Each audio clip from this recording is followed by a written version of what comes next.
कापूसतळणी गावात नवजात मुलगी मृतावस्थेत आढळली। नवजात बाळाला भेटणारी मातेचा शोध सुरू।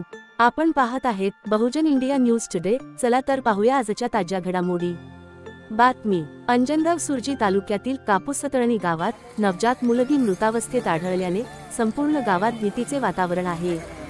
गावातील वार्ड क्रमांक 6 मध्ये गाडगे बाबा स्मृती संकुलाच्या शेजारी सकाळची शाळा असल्याने 11 वाजता गावातील काही मुले क्रिकेट खेळण्यासाठी गेले असता त्यांनी गावातील लोकांना याची माहिती गावातील पोलीस पाटील यांना दिली व त्यांनी रहिमापूर पोलीस ठाण्यात माहिती कळविली। काही वेळातच पोलीस पथक घटनास्थळी पोहोचले आणि कापूसतळणी प्राथमिक आरोग्य केंद्राच्या वैद्यकीय अधिकारी सौ अंकिता खेडकर यांच्या उपस्थितीत पंचनामा करण्यात आला।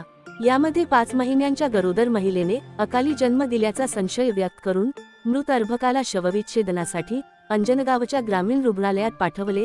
त्यानंतर अज्ञात आईविरुद्ध गुन्हा नोंदविण्यात येणार आहे। अनैतिक संबंधातून गरोदर राहिल्याने ही घटना घडली असून याचा तपास रहिमापूर पोलीस करत आहेत। अनोळखी आईचा शोध घेण्यात पोलीस व्यस्त झाले आहेत।